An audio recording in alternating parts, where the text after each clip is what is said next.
Hello friends, എല്ലാവർക്കും നമ്മുടെ light reflection and refraction എന്ന് പറഞ്ഞ ചാപ്റ്ററിലേക്ക് സ്വാഗതം. നമ്മൾ കഴിഞ്ഞ വീഡിയോയിൽ ലൈറ്റിന്റെ ഒപ്റ്റിക്കൽ പ്രോപ്പർട്ടി ആയ റിഫ്ലക്ഷനെ പറ്റി ഓൾറെഡി ഡിസ്കസ് ചെയ്തിട്ടുണ്ട്. നമ്മൾ ഈ വീഡിയോയിൽ ഇനി ഡിസ്കസ് ചെയ്യാൻ പോകുന്നത് മിറേഴ്സിനെ പറ്റിയാണ്. ഓക്കെ, അപ്പൊ നമ്മളുടെ ടോപ്പിക്കിലേക്ക് പോകാം. അപ്പൊ നമ്മളുടെ ടോപ്പിക് എന്ന് പറയുന്നത് എന്താണ്? Types of mirrors. മിറർ രണ്ട് ടൈപ്പാണുള്ളത്. പ്ലെയിൻ മിററും ഉണ്ട്, അതേപോലെ തന്നെ സ്പെറിക്കൽ മിററും ഉണ്ട്. മിറേഴ്സ് രണ്ട് ടൈപ്പാണുള്ളത്. പ്ലെയിൻ മിററും സ്പെറിക്കൽ മിററും ഉണ്ട്. നമ്മൾ ഈ ക്ലാസിഫിക്കേഷനിലേക്ക് പോകുന്നതിന് മുന്നേ നമുക്ക് ആദ്യം മിററിന്റെ ഡെഫിനിഷൻ ഒന്ന് നോക്കാം. മിററിന്റെ ഡെഫിനിഷൻ എന്ന് പറയുന്നത് ഇതാണ്: it is highly polished smooth surface which is able to reflect maximum amount of light that incident on it. എന്താണ് ആ സ്റ്റേറ്റ്മെന്റ് പറയുന്നത്? മിറർ എന്ന് പറയുന്നത് നന്നായിട്ട് പോളിഷ് ചെയ്തിട്ടുള്ള, ഹൈലി പോളിഷ്ഡ് ആയിട്ടുള്ള ഒരു സ്മൂത്ത് ആയിട്ടുള്ള ഒരു സർഫസ് ആണ്. അതിൽ വന്ന് ലൈറ്റ് ഇൻസിഡന്റ് ചെയ്യുകയാണെങ്കിൽ, വന്ന് തട്ടുകയാണെങ്കിൽ maximum amount, good fraction of light തിരിച്ച് റിഫ്ലക്ട് ചെയ്യാൻ പറ്റും. അങ്ങനെയുള്ള ഒരു മെറ്റീരിയലിനെ മാത്രമേ നമ്മൾ മിറർ എന്ന് വിളിക്കുള്ളൂ. നന്നായിട്ട് പോളിഷ് ചെയ്തിട്ടുള്ള ഒരു സ്മൂത്ത് ആയിട്ടുള്ള ഒരു സർഫസ് ആണ്. അതിൽ ലൈറ്റ് വന്ന് ഇൻസിഡന്റ് ചെയ്യുകയാണെങ്കിൽ മാക്സിമം എമൗണ്ട് ഓഫ് ലൈറ്റ് എന്ത് സംഭവിക്കും? തിരിച്ച് റിഫ്ലക്ട് ചെയ്യും. അങ്ങനെയുള്ള ഒരു മെറ്റീരിയലിനെയാണ് നമ്മൾ എന്ത് വിളിക്കുന്നത്? മിറർ എന്ന് വിളിക്കുള്ളൂ. ഓക്കെ, ഇനി മിററിന്റെ രണ്ട് ക്ലാസിഫിക്കേഷനെ പറ്റി നമ്മൾ പറയാൻ പോകുന്നത്. മിറർ മെയിൻ ആയിട്ട് രണ്ട് type ആയിട്ടാണുള്ളത്.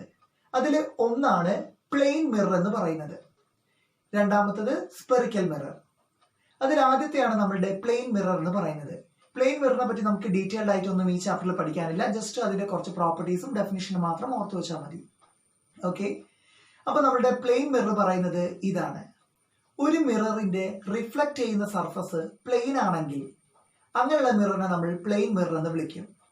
If the reflecting surface of a mirror is plane, then such a mirror is known as plane mirror. ഒരു മിററിന്റെ റിഫ്ലക്ട് ചെയ്യുന്ന ഭാഗം പ്ലെയിൻ ആണെങ്കിൽ, സ്ട്രെയിറ്റ് ആണെങ്കിൽ, അങ്ങനെയുള്ള മിററിനെയാണ് നമ്മൾ എന്ത് വിളിക്കുന്നത്? പ്ലെയിൻ മിറർ എന്ന് വിളിക്കുന്നത്. ഈ പ്ലെയിൻ മിററിന് കുറച്ച് പ്രോപ്പർട്ടീസ് ഉണ്ട്. അതിലെ ഒന്നാമത്തെ പ്രോപ്പർട്ടിയാണ് ലാറ്ററൽ ഇൻവേർഷൻ. ലാറ്ററൽ ഇൻവേർഷൻ എന്ന് പറയുമ്പോൾ കേൾക്കുമ്പോൾ നിങ്ങൾക്ക് പെട്ടെന്ന് കുറച്ച് ബുദ്ധിമുട്ടായിട്ടൊക്കെ തോന്നും. ഓൾറെഡി ഈ ടേം നിങ്ങൾക്ക് ഫെമിലിയർ ആണ്. ഈ ലാറ്ററൽ ഇൻവേർഷൻ എന്ന് പറയുന്നത് എന്താണ്? നമ്മുടെ വൈ ആക്സിസിന് അലോങ് ആയിട്ട്, നമ്മുടെ വെർട്ടിക്കൽ ആക്സിസിന് അലോങ് ആയിട്ടുള്ള സിമെട്രീനെയാണ് നമ്മൾ എന്ത് വിളിക്കുന്നത്? ലാറ്ററൽ ഇൻവേർഷൻ എന്ന് പറയുന്നത്. അതായത് നമ്മൾ സാധാരണ നമ്മുടെ കണ്ണാടിന്റെ ഒക്കെ ഫ്രണ്ടിൽ പോയി കഴിഞ്ഞാൽ നമ്മൾ ലെഫ്റ്റ് ഹാൻഡ് പൊക്കി കഴിഞ്ഞാൽ നമുക്ക് എന്താണ്? റൈറ്റ് ഹാൻഡ് പൊക്കിയതുപോലെ നമുക്ക് ഫീൽ ചെയ്യാറുണ്ട്, അല്ലെ? അതാണ് നമ്മൾ ലാറ്ററൽ ഇൻവേർഷൻ എന്ന് പറയുന്നതിനെ കൊണ്ട് ഉദ്ദേശിക്കുന്നത്. അതേപോലെ തന്നെ നമ്മൾ ഈ ആംബുലൻസിന്റെ ഫ്രണ്ടിൽ നിങ്ങൾ നോക്കിയാൽ കാണാം, ആംബുലൻസ് എന്നത് തിരിച്ചായിരിക്കും എഴുതിയത്. അതെന്തിനാണ് അവർ ചെയ്യുന്നത്? ഫ്രണ്ടിൽ പോകുന്ന ഒരു വെഹിക്കിളിന് അവരുടെ മിററിൽ നോക്കിക്കഴിഞ്ഞാൽ ബാക്കിൽ എഴുതിയത് വായിക്കാൻ പറ്റണം, ആംബുലൻസ് എന്ന് കറക്റ്റ് വായിക്കാൻ പറ്റണം. അതിനു വേണ്ടിയിട്ടാണ് എന്ത്, നമ്മൾ ആംബുലൻസിന്റെ ഫ്രണ്ടിലൊക്കെ ആംബുലൻസ് എന്ന് തിരിച്ചെഴുതുന്നത്. ഇതാണ് നമ്മുടെ പ്ലെയിൻ മിററിന്റെ ഫസ്റ്റ് പ്രോപ്പർട്ടി എന്ന് പറയുന്നത്, ലാറ്ററൽ ഇൻവേർഷൻ. ഇനി രണ്ടാമത്തെ പ്രോപ്പർട്ടി എന്താ പറയുന്നത്? Image is always formed inside the mirror. നമ്മുടെ പ്ലെയിൻ മിററിന്റെ കേസിൽ എപ്പോഴും ഇമേജ് മിററിന്റെ ഉള്ളിൽ മാത്രമേ ഫോം ചെയ്യുള്ളൂ. ഒരിക്കലും നമുക്ക് പുറത്ത് ഇമേജ് ഫോം ചെയ്യുന്നില്ല. അതുകൊണ്ടാണ് നമ്മൾ എന്ത് പറയുന്നത്? Image is always formed inside the mirror. മൂന്നാമത്തെ property, the size of the object and image is always same. നമ്മുടെ ഒബ്ജക്റ്റിന്റെയും ഇമേജിന്റെയും സൈസ് എന്ന് പറയുന്നത് എപ്പോഴും എന്താണ്? സെയിം ആയിരിക്കും. ഇതാണ് നമ്മളുടെ തേർഡ് പ്രോപ്പർട്ടി പറയുന്നത്. എന്താണ് തേർഡ് പ്രോപ്പർട്ടി പറയുന്നത്? ഒബ്ജക്റ്റിന്റെയും ഇമേജിന്റെയും സൈസ് എന്ന് പറയുന്നത് എപ്പോഴും സെയിം ആയിരിക്കും. അതായത് നമ്മളൊരു കണ്ണാടിന്റെ ഫ്രണ്ടിൽ പോയി കഴിഞ്ഞാൽ എന്ത് സംഭവിക്കും? ഇതേ സൈസ് തന്നെയായിരിക്കും നമുക്ക് കാണുന്നത്. കുറച്ച് തടിച്ചതോ അല്ലെങ്കിൽ മെലിഞ്ഞതോ അങ്ങനെയൊന്നും നമുക്ക് കാണപ്പെടില്ല. സെയിം സൈസ് ആയിട്ട് തന്നെ നമുക്ക് പ്ലെയിൻ മിററിൽ ഒബ്സർവ് ചെയ്യാൻ പറ്റും. അതുകൊണ്ടാണ് നമ്മുടെ തേർഡ് പ്രോപ്പർട്ടി എന്ത് പറയുന്നത്? ഒബ്ജക്റ്റിന്റെയും ഇമേജിന്റെയും സൈസ് എന്ന് പറയുന്നത് സെയിം ആണെന്ന് പറയാനുള്ള കാരണം. ഇനി നാലാമത്തെ പോയിന്റ്, ഒബ്ജക്ട് ഡിസ്റ്റൻസും ഇമേജ് ഡിസ്റ്റൻസും ഓൾവേസ് ഈക്വൽ ആണ്. ഈ ഒബ്ജക്ട് ഡിസ്റ്റൻസും ഇമേജ് ഡിസ്റ്റൻസ് എന്ന് പറയുന്നത് എന്താണ്? ഒബ്ജക്ട് ഡിസ്റ്റൻസ് എന്ന് പറയുന്നത്, നമ്മളിപ്പം മിററിന്റെ ഫ്രണ്ടിൽ പോയി നിന്ന് കഴിഞ്ഞാൽ നമ്മളിൽ നിന്ന് മിററിന്റെ ഫ്രണ്ടിലേക്കുള്ള ഡിസ്റ്റൻസ്, നമ്മളാണ് ഒബ്ജക്ട്, അത് മുതൽ മിററിന്റെ അടുത്തേക്കുള്ള ഡിസ്റ്റൻസിനെ നമ്മൾ ഒബ്ജക്ട് ഡിസ്റ്റൻസ് എന്ന് വിളിക്കുന്നത്. അതേപോലെ തന്നെ മിററിൽ നിന്ന് ഇമേജ് ഫോം ചെയ്ത ഡിസ്റ്റൻസ്, എവിടെയാണോ ഇമേജ് ഫോം ചെയ്തത് അത് മുതൽ മിറർ വരെയുള്ള ഡിസ്റ്റൻസ് ആണ് ഇമേജ് ഡിസ്റ്റൻസ്.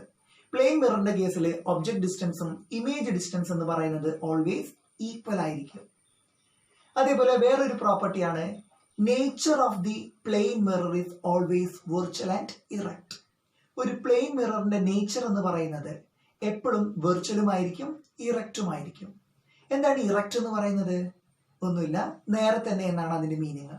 നമ്മളൊരു കണ്ണാടിന്റെ ഫ്രണ്ടിൽ പോയി നിന്ന് കഴിഞ്ഞാൽ, ഒരു മിററിന്റെ ഫ്രണ്ടിൽ നമ്മൾ പോയി നിന്ന് കഴിഞ്ഞാൽ സെയിം ഇമേജ് തന്നെയാണ് നമ്മൾ കാണുന്നത്, നേരെ തന്നെയാണ് കാണുന്നത്. അല്ലാതെ നമ്മുടെ കാല് മേലെയും ഹെഡ് ഡൗണും അങ്ങനെയൊന്നുമല്ല. അതുകൊണ്ടാണ് നമ്മൾ ഇറക്റ്റ് എന്ന് പറയുന്നത്. സ്ട്രെയിറ്റ് ആയിട്ട് തന്നെ നമുക്ക് ഇമേജ് ഫോം ചെയ്യും. ഈ വെർച്വൽ എന്ന് പറയാനുള്ള കാരണം എന്താ?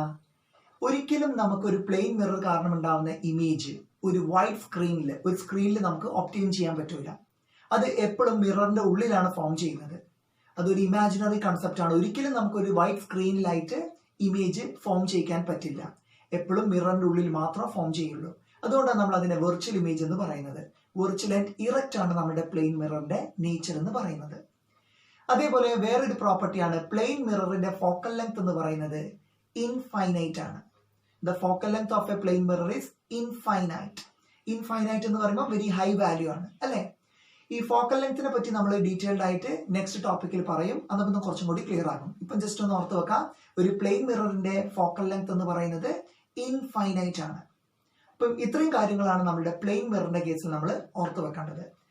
നമ്മുടെ നെക്സ്റ്റ് ടോപ്പിക് ആണ് spherical mirror. A mirror whose reflecting surface when extended forms a complete sphere is known as spherical mirror. എന്താണ് നമ്മുടെ സ്പെറിക്കൽ മിററിന്റെ ഡെഫിനിഷൻ പറയുന്നത്? ഒരു മിററിന്റെ റിഫ്ലക്ട് ചെയ്യുന്ന പോർഷൻ എക്സ്റ്റെൻഡ് ചെയ്യുമ്പോൾ നമുക്കൊരു സ്പിയർ ഫോം ചെയ്യുകയാണെങ്കിൽ, ഒരു കംപ്ലീറ്റ് സ്പിയർ ഒബ്റ്റെയിൻ ചെയ്യുകയാണെങ്കിൽ, അങ്ങനെയുള്ള മിററിനെയാണ് നമ്മൾ സ്പെറിക്കൽ മിറർ എന്ന് വിളിക്കുന്നത്. സപ്പോസ് നമ്മൾ കൺസിഡർ ചെയ്യുന്ന ആ കേർവ്ഡ് ഷേപ്പിലുള്ള നമ്മുടെ ആ റിഫ്ലക്റ്റിംഗ് സർഫസ് ഇതാന്ന് വിചാരിക്കാം. നമ്മളുടെ റിഫ്ലക്റ്റിംഗ് സർഫസ് ഇതാന്ന് വിചാരിക്കാം നമ്മളിപ്പം കൺസിഡർ ചെയ്യുന്നത്. ഈ റിഫ്ലക്ട് ചെയ്യുന്ന പോർഷൻ, നമ്മുടെ റിഫ്ലക്റ്റിംഗ് സർഫസിനെ ഞാൻ എക്സ്റ്റെൻഡ് ചെയ്യുന്ന സമയത്ത്, ഇങ്ങനെ എക്സ്റ്റെൻഡ് ചെയ്ത സമയത്ത് എന്ത് കിട്ടി? ഒരു കറക്റ്റ് സ്പിയർ ഫോം ചെയ്തു, അല്ലെ? നിങ്ങൾക്ക് ഒരു സർക്കിൾ കാണാൻ പറ്റുന്നുണ്ടല്ലോ, അല്ലെ? ഇങ്ങനെ നമുക്ക് ഒരു എക്സ്റ്റെൻഡ് ചെയ്ത് കഴിഞ്ഞിട്ട് ഒരു സ്പിയർ പോലെ ഫോം ചെയ്തു എന്ന് വിചാരിക്കാം. സർക്കിൾ എന്ന് പറയുമ്പോൾ നമ്മുടെ ഓർഡിനറി 2 ഡയമെൻഷൻ ഞാൻ ഇവിടെ വരച്ച പോലെ, സ്പിയർ എന്ന് പറയുമ്പോൾ 3 ഡയമെൻഷനായി ഫോം ചെയ്യുന്നു മാത്രമേ ഉള്ളൂ. അപ്പൊ നമുക്കൊരു കംപ്ലീറ്റ് സർക്കിൾ അല്ലെങ്കിൽ 3 ഡയമെൻഷനിൽ പറയുകയാണെങ്കിൽ ഒരു സ്പിയർ ഫോം ചെയ്യുകയാണെങ്കിൽ അങ്ങനെയുള്ള മിററിനെ നമ്മൾ എന്ത് വിളിക്കുന്നത്? സ്പെറിക്കൽ മിറർ എന്ന് വിളിക്കുന്നത്. ഇപ്പം ആ ഡെഫിനിഷൻ ക്ലിയർ ആയി ഉണ്ടാവല്ലോ. A mirror whose reflecting surface, ഇവിടെ ഇതാണ് റിഫ്ലക്റ്റിംഗ് സർഫസ്. ഞാൻ വേണമെങ്കിൽ പേര് കൊടുക്കാം, എമ്മും എന്നും. എം എൻ എന്ന് പറയുന്നതാണ് റിഫ്ലക്റ്റിംഗ് സർഫസ്. ഇത് ഞാൻ എക്സ്റ്റെൻഡ് ചെയ്ത സമയത്ത് എനിക്ക് എന്ത് ലഭിച്ചു? ഒരു കംപ്ലീറ്റ് സ്പിയർ ഒബ്റ്റെയിൻ ചെയ്തു. ഇതാണ് നമ്മുടെ സ്പെറിക്കൽ മിററിന്റെ ഡെഫിനിഷൻ പറയുന്നത്. ഇനി കുറച്ചും കൂടി എളുപ്പത്തിൽ വേണം നിങ്ങൾക്ക് ഈ ഡെഫിനിഷൻ ഓർത്ത് വെക്കാൻ ബുദ്ധിമുട്ടാണെങ്കിൽ എന്ത് പറഞ്ഞാൽ മതി?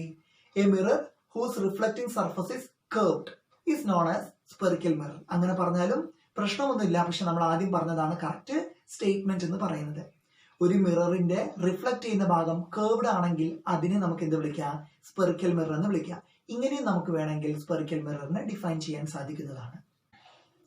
സ്പെറിക്കൽ മിറർ 2 ടൈപ്പ് ആണുള്ളത്. കോൺകേവ് മിറർ ഉണ്ട്, കോൺവെക്സ് മിറർ ഉണ്ട്. അതിൽ കോൺകേവ് മിറർ എന്ന് പറയുന്നത് എന്താണ്? If the reflecting surface of a mirror is curved inwards such a mirror is known as concave mirror. ഒരു മിററിന്റെ റിഫ്ലക്ട് ചെയ്യുന്ന ഭാഗം ഉള്ളിലേക്ക് കേർവ്ഡ് ആണെങ്കിൽ അങ്ങനെയുള്ള മിററിനെ നമ്മൾ എന്ത് വിളിക്കും? കോൺകേവ് മിറർ എന്ന് വിളിക്കും. ഇവിടെ ഞാനിപ്പം വരച്ചതിൽ ഇതാണ് നമ്മുടെ കോൺകേവ് മിറർ എന്ന് പറയുന്നത്. ഇവിടെ ഈ മിററിന്റെ കേസിൽ റഫ് സൈഡ് ഞാൻ ഷെയ്ഡ് ചെയ്തിട്ടുണ്ട്. ഈ ഷെയ്ഡ് ചെയ്ത പോർഷൻ എന്ന് പറയുന്നത് റഫ് സർഫസ് ആണ്. ഈ ഉള്ളിലുള്ള ഭാഗമാണ് എന്ത്? നമ്മുടെ റിഫ്ലക്ട് ചെയ്യുന്ന അല്ലെങ്കിൽ നമ്മുടെ സ്മൂത്ത് സർഫസ് എന്ന് പറയുന്നത്.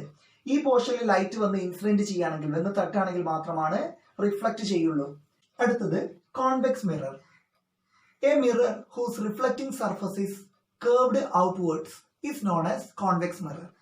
ഒരു മിററിന്റെ റിഫ്ലക്ട് ചെയ്യുന്ന ഭാഗം ഔട്ട്വേർഡ്സ് കർവ്ഡ് ആണെങ്കിൽ അങ്ങനെയുള്ള മിററിനെയാണ് നമ്മൾ എന്ത് വിളിക്കുന്നത്? കോൺവെക്സ് മിറർ എന്ന് പറയുന്നത്. നമ്മുടെ സ്പൂണിന്റെ ഒക്കെ ബാക്ക് സൈഡ് പോലെ ഇതുപോലുള്ളത്. ഈ മിററിന്റെ കേസിൽ നമ്മുടെ റിഫ്ലക്ട് ചെയ്യുന്ന പോർഷൻ എന്ന് പറയുന്നത് ഇതാണ്. ഈ റിഫ്ലക്ട് ചെയ്യുന്ന പോർഷൻ ഇങ്ങനെയായിരിക്കും, ഔട്ട്വേർഡ് കർവ്ഡ് ആയിട്ടായിരിക്കും. പകരം നമ്മുടെ റഫ് സർഫസ് എന്ന് പറയുന്നത് ഇൻവേർഡ് കർവ്ഡ് ആയിട്ടായിരിക്കും. അങ്ങനെ നമ്മുടെ റഫ് സർഫസ് നമ്മൾ കോൺകേവ് മിററിൽ പറഞ്ഞതുപോലെ തന്നെ എന്ത് ചെയ്യണം? ഇവിടെയും നമ്മുടെ റഫ് സർഫസ് ഷെയ്ഡ് ചെയ്തിരിക്കണം. മിററിന്റെ കേസ് നമ്മൾ എപ്പോഴും ഒരു മിറർ വരയ്ക്കുമ്പോൾ നിങ്ങൾ ഓർത്ത് വെക്കേണ്ട ഒരു കാര്യമാണ്, റഫ് സർഫസ് ഇതുപോലെ ഷെയ്ഡ് ചെയ്യണം. ഇപ്പം കോൺവെക്സ് മിറർ ആണെങ്കിൽ ഇതാണ് റഫ് സർഫസ്, ഇതാണ് നമ്മുടെ റിഫ്ലക്റ്റിംഗ് സർഫസ് അഥവാ സ്മൂത്ത് സർഫസ് എന്ന് പറയുന്നത്.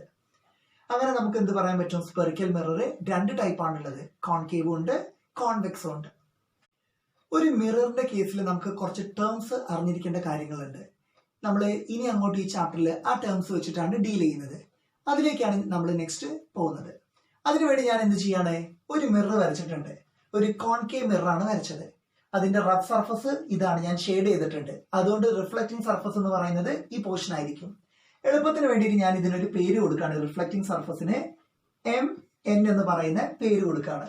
ഈ MN എന്ന് പറയുന്ന മിററിന്റെ റിഫ്ലക്റ്റിംഗ് പോർഷനെ ഞാനൊന്ന് എക്സ്റ്റെൻഡ് ചെയ്യാണ്. ഈ ഡോട്ടർ ലൈൻ വെച്ച് ഇൻഡിക്കേറ്റ് ചെയ്തത് നമ്മൾ എക്സ്റ്റെൻഡ് ചെയ്ത പോർഷൻ ആണ്. MN എന്ന് പറയുന്ന മിററിന്റെ റിഫ്ലക്റ്റിംഗ് പോർഷൻ എക്സ്റ്റെൻഡ് ചെയ്തതാണ് ഞാൻ ഇവിടെ ഡോട്ടഡ് ലൈൻ ആയിട്ട് ഇൻഡിക്കേറ്റ് ചെയ്യുന്നത്. നമുക്കൊരു കംപ്ലീറ്റ് സ്പിയർ ഫോം ചെയ്തു. കാരണം ഇതൊരു സ്പെറിക്കൽ മിറർ ആണ്. അപ്പൊ നമ്മൾ എക്സ്റ്റെൻഡ് ചെയ്ത് കഴിഞ്ഞാൽ എന്ത് കിട്ടണം, ഒരു കംപ്ലീറ്റ് സ്പെറിക്കൽ മിറർ കിട്ടണം. ഇനി നമ്മുടെ ഈ MN എന്ന് പറയുന്ന റിഫ്ലക്റ്റിംഗ് പോർഷന്റെ കറക്റ്റ് മിഡ് പോയിന്റിനെ ഞാൻ ഇവിടെ P എന്ന് പറഞ്ഞ ലെറ്റർ വെച്ചിട്ട് ഇൻഡിക്കേറ്റ് ചെയ്യുന്നുണ്ട്. MN എന്ന് പറയുന്ന മിററിന്റെ റിഫ്ലക്റ്റിംഗ് പോർഷന്റെ കറക്റ്റ് മിഡ് പോയിന്റിനെ ഞാൻ P എന്ന് പറയുന്ന ലെറ്റർ വെച്ച് ഇൻഡിക്കേറ്റ് ചെയ്യുന്നുണ്ട്. ഈ P എന്ന് പറയുന്ന പോയിന്റിനെ നമ്മൾ വിളിക്കുന്ന പേരാണ് പോൾ എന്ന് പറയും. ഈ പോൾ എന്ന് പറയുന്നത് എന്താണ്, നമ്മളുടെ മിററിന്റെ റിഫ്ലക്റ്റിംഗ് പോർഷന്റെ മിഡ് പോയിന്റിനെയാണ് നമ്മൾ പോൾ എന്ന് വിളിക്കുന്നത്. എന്താണ് പോൾ എന്ന് പറയുന്നത്? It is the mid point of reflecting portion of a mirror. മിററിന്റെ റിഫ്ലക്ട് ചെയ്യുന്ന പോർഷന്റെ കറക്റ്റ് മിഡ് പോയിന്റിനെ നമ്മൾ വിളിക്കുന്ന പേരാണ് പോൾ എന്ന് പറയുന്നത്. ഇനി നമ്മൾ ഇവിടെ എക്സ്റ്റെൻഡ് ചെയ്ത സമയത്ത്, നമുക്ക് സ്പിയർ എക്സ്റ്റെൻഡ് ചെയ്ത സമയത്ത് നമുക്ക് എന്ത് കിട്ടി, റിഫ്ലക്റ്റിംഗ് പോർഷൻ എക്സ്റ്റെൻഡ് ചെയ്ത സമയത്ത് നമുക്ക് സ്പിയർ കിട്ടി. അതിന്റെ കറക്റ്റ് മിഡ് പോയിന്റ് നമ്മുടെ സെന്ററിനെ ഞാൻ C എന്ന് പറഞ്ഞ ലെറ്റർ വെച്ചിട്ട് ഇൻഡിക്കേറ്റ് ചെയ്തിട്ടുണ്ട്. നമ്മുടെ സ്പിയറിന്റെ കറക്റ്റ് സെന്ററിനെയാണ് ഞാൻ C എന്ന് പറഞ്ഞ ലെറ്റർ വെച്ച് ഇൻഡിക്കേറ്റ് ചെയ്യുന്നത്. അതിനെ നമ്മൾ വിളിക്കുന്ന പേരാണ് സെന്റർ ഓഫ് കർവേച്ചർ എന്ന് പറയുന്നത്. സെന്റർ ഓഫ് കർവേച്ചർ എന്ന് വിളിക്കാനുള്ള കാരണം എന്താണ്, ഇവിടെ സർക്കിൾ അല്ല. സർക്കിളിന്റെ കേസിലൊക്കെ നമുക്ക് സെന്റർ ആണുള്ളത്. ഇവിടെ ചെറിയൊരു കേർവ്ഡ് പോർഷൻ മാത്രമാണ്, അല്ലെ? MN എന്ന് പറയുന്ന കേർവ്ഡ് പോർഷൻ മാത്രമേ ഉള്ളൂ. ബാക്കി നമ്മൾ എക്സ്റ്റെൻഡ് ചെയ്തിട്ടാണ് സ്പിയർ ആക്കിയത്. അങ്ങനെയുള്ള ഈ കേർവ്ഡ് പോർഷന്റെ സെന്ററിനെയാണ് നമ്മൾ എന്ത് വിളിക്കുന്നത്, സെന്റർ ഓഫ് കർവേച്ചർ എന്ന് പറയുന്നത്. എന്താണ് സെന്റർ ഓഫ് കർവേച്ചർ എന്ന് പറയുന്നത്? കേർവ്ഡ് പോർഷന്റെ സെന്ററിനെയാണ് നമ്മൾ എന്ത് വിളിക്കുന്നത്, സെന്റർ ഓഫ് കർവേച്ചർ എന്ന് പറയുന്നത്. ഒരു സർക്കിൾ കിട്ടിക്കഴിഞ്ഞാൽ നമ്മൾ എന്ത് ചെയ്യാറുണ്ട്, സാധാരണ റേഡിയസ് വരയ്ക്കാറുണ്ട്. സെന്റർ മുതൽ അതിന്റെ ഈ എഡ്ജ് വരെ നമ്മൾ വരയ്ക്കുന്ന ഈ ലൈനെയാണ് നമ്മൾ റേഡിയസ് എന്ന് വിളിക്കുന്നത്. ഇവിടെ നമ്മൾ കേർവ്ഡ് പോർഷന്റെ അതിനെ കൊണ്ട് ഇവിടെ എന്ത് വിളിക്കും, റേഡിയസ് ഓഫ് കർവേച്ചർ എന്ന് വിളിക്കും. ക്യാപിറ്റൽ R എന്ന് പറഞ്ഞ ലെറ്റർ വെച്ചിട്ടാണ് നമ്മൾ റേഡിയസ് ഓഫ് കർവേച്ചറിനെ ഇൻഡിക്കേറ്റ് ചെയ്യുന്നത്. സാധാരണ നമ്മൾ സർക്കിളിൽ പറയുന്ന പോലെ സെന്ററും റേഡിയസും. ഇവിടെ കേർവ്ഡ് പോർഷൻ അതിനെ കൊണ്ട് സെന്റർ ഓഫ് കർവേച്ചറും റേഡിയസ് ഓഫ് കർവേച്ചറാണ് മാത്രമേ ഉള്ളൂ. ഇനി അതിനുശേഷം നമ്മൾ നെക്സ്റ്റ് ആണ് ഒരു ലൈൻ വരച്ച് നിങ്ങൾക്ക് കാണാം. ഇവിടെ ഒരു ബ്ലാക്ക് ലൈൻ വരച്ച് നിങ്ങൾക്ക് കാണുന്നുണ്ടാകാം. നമ്മൾ സാധാരണ ഡയാമീറ്റർ വരയ്ക്കല്ലോ, അതേപോലെയുള്ള ഒരു ഡയാമീറ്റർ ആണ് ഞാൻ ഇവിടെ വരച്ചത്. ഈ PC എന്ന് പറഞ്ഞ പോയിന്റിലൂടെ പാസ് ചെയ്യുന്ന ഒരു ബ്ലാക്ക് ലൈൻ കാണാം, സ്ട്രെയിറ്റ് ലൈൻ. ഈ ലൈനിനെ നമ്മൾ വിളിക്കുന്ന പേരാണ് പ്രിൻസിപ്പൽ ആക്സിസ് എന്ന് പറയുന്നത്. ഈ സ്ട്രെയിറ്റ് ലൈൻ നമ്മൾ വിളിക്കുന്ന പേരാണ് പ്രിൻസിപ്പൽ ആക്സിസ് എന്ന് പറയും. നമ്മളുടെ പോളും സെന്റർ ഓഫ് കർവേച്ചറിലൂടെ പാസ് ചെയ്യുന്ന സ്ട്രെയിറ്റ് ലൈനെയാണ് നമ്മൾ പ്രിൻസിപ്പൽ ആക്സിസ് എന്ന് പറയുന്നത്. It is a line passing through pole and centre of curvature of a mirror. ഒരു മിററിന്റെ പോളിലൂടെയും സെന്റർ ഓഫ് കർവേച്ചറിലൂടെയും പാസ് ചെയ്യുന്ന ലൈനെയാണ് നമ്മൾ എന്ത് വിളിക്കുന്നത്, പ്രിൻസിപ്പൽ ആക്സിസ് എന്ന് വിളിക്കുന്നത്. ഇനി ഇവിടെ നിങ്ങൾ നോക്കിക്കഴിഞ്ഞാൽ ഒരു ക്യാപിറ്റൽ F എന്ന് പറഞ്ഞ ഒരു പോയിന്റ് കാണാം. അതിനെ നമ്മൾ ഫോക്കസ് എന്ന് വിളിക്കും. ക്യാപിറ്റൽ F എന്ന് പറഞ്ഞ പോയിന്റിനെ ഫോക്കസ് എന്ന് വിളിക്കും. ഈ ഫോക്കസ് എന്ന് പറയുന്ന പോളിന്റെയും സെന്റർ ഓഫ് കർവേച്ചറിന്റെയും മിഡ് പോയിന്റ് ആണ്. ഫോക്കസ് എന്ന് പറയുന്നത് എന്താണ്, it is a mid point of pole and centre of curvature. പോളിന്റെയും സെന്റർ ഓഫ് കർവേച്ചറിന്റെ മിഡ് പോയിന്റിനെയാണ് നമ്മൾ എന്ത് വിളിക്കുന്നത്, ക്യാപിറ്റൽ F, ഫോക്കസ് എന്ന് വിളിക്കുന്നത്. ഫോക്കസിന് അങ്ങനെ വിളിക്കാനുള്ള കാരണം എന്താണെന്ന് നമ്മൾ നെക്സ്റ്റ് വീഡിയോയിൽ ക്ലിയർ ആയിട്ട് എക്സ്പ്ലെയിൻ ചെയ്യുന്നുണ്ട്. കോൺകേവ് മിററിന്റെ കേസിലും കോൺവെക്സ് മിററിന്റെ കേസിലും ആ ഒരു പോയിന്റിന് സിഗ്നിഫിക്കൻസ് ഉണ്ട്. അതിനെപ്പറ്റി ഡീറ്റെയിൽഡ് ആയിട്ട് നെക്സ്റ്റ് വീഡിയോയിലാണ് ഞാൻ എക്സ്പ്ലെയിൻ ചെയ്യുന്നത്. ഓക്കെ, അപ്പൊ നമുക്ക് തിരിച്ചു വരാം. F എന്ന് പറയുന്നത് നമ്മുടെ ഫോക്കസ് ആണ്. അത് നമ്മുടെ സെന്റർ ഓഫ് കർവേച്ചറിന്റെയും പോളിന്റെയും മിഡ് പോയിന്റ് ആയിരിക്കും. ഇനി നമ്മുടെ പോൾ മുതൽ ഫോക്കസ് വരെയുള്ള ഈ ഡിസ്റ്റൻസിനെ നമ്മൾ സ്മോൾ f എന്ന് പറഞ്ഞ ലെറ്റർ വെച്ചിട്ട് ഇൻഡിക്കേറ്റ് ചെയ്യും. ആ സ്മോൾ f എന്ന് പറയുന്നത് ഫോക്കൽ ലെങ്ത് ആണ്. നമ്മുടെ പോൾ മുതൽ ഫോക്കസ് വരെയുള്ള ഡിസ്റ്റൻസിനെയാണ് നമ്മൾ എന്ത് വിളിക്കുന്നത്, ഫോക്കൽ ലെങ്ത് എന്ന് വിളിക്കുന്നത്. അപ്പൊ എന്താണ് ഫോക്കൽ ലെങ്ത് എന്ന് പറയുന്നത്? It is the distance between pole and focus. ഇത്രയും കാര്യങ്ങളാണ് നമ്മൾ മിററിന്റെ കേസിൽ 10ാം ക്ലാസ്സിൽ അറിഞ്ഞിരിക്കേണ്ടത്, നമ്മുടെ 10th CBSE അറിഞ്ഞിരിക്കേണ്ട ഡിഫറെന്റ് പോർഷൻ എന്ന് പറയുന്നത്. അപ്പൊ നമ്മൾ മിററിന്റെ കേസിൽ ഏതൊക്കെ ഭാഗങ്ങൾ അറിഞ്ഞിരിക്കണം? പോൾ എന്താണെന്ന് അറിഞ്ഞിരിക്കണം, P. അതേപോലെ തന്നെ സെന്റർ ഓഫ് കർവേച്ചർ C. പിന്നെ റേഡിയസ് ഓഫ് കർവേച്ചർ ഡിനോട്ട് ചെയ്യുന്നത് R. അതേപോലെ പ്രിൻസിപ്പൽ ആക്സിസ് എന്താണെന്ന് അറിഞ്ഞിരിക്കണം, ഫോക്കസ് എന്താണ്, ഫോക്കൽ ലെങ്ത് എന്താണ്. ഇത്രയും കാര്യങ്ങൾ നമ്മൾ അറിഞ്ഞിരിക്കണം. ഇതിന്റെ കൂടെ തന്നെ നിങ്ങൾ ഇവിടെ അറിഞ്ഞിരിക്കേണ്ട ഒരു റിലേഷൻ ഉണ്ട്. എന്താണ് ആ റിലേഷൻ എന്ന് പറയുന്നത്? നമ്മുടെ റേഡിയസ് ഓഫ് കർവേച്ചറും ഫോക്കൽ ലെങ്ത്തും തമ്മിലുള്ള റിലേഷൻ ആണ്. Small f equal to R divided by 2. വളരെ ഇമ്പോർട്ടന്റ് ആയിട്ടുള്ള ഒരു റിലേഷൻ ആണ്. ഒരു മിററിന്റെ ഫോക്കൽ ലെങ്ത് ഡിറ്റർമൈൻ ചെയ്യുന്ന ഫാക്ടർ റേഡിയസ് ഓഫ് കർവേച്ചർ ആണ്. സാധാരണ എക്സാമിനൊക്കെ 1 മാർക്കിന് ചോദിക്കുന്ന ഒരു ക്വസ്റ്റ്യൻ ആണ്. ഒരു മിററിന്റെ ഫോക്കൽ ലെങ്ത് ഡിറ്റർമൈൻ ചെയ്യുന്ന ഫാക്ടർ എന്താണെന്ന്. ഒന്നുമില്ല, ഒരു മിററിന്റെ ഫോക്കൽ ലെങ്ത് ഡിപ്പെൻഡ് ചെയ്യുന്ന ഒരേ ഒരു ഫാക്ടർ മാത്രമേ ഉള്ളൂ, അത് റേഡിയസ് ഓഫ് കർവേച്ചർ ആയിരിക്കും. റേഡിയസ് ഓഫ് കർവേച്ചറിന്റെ പകുതി ആയിരിക്കും എപ്പോഴും ഫോക്കൽ ലെങ്ത് എന്ന് പറയുന്നത്.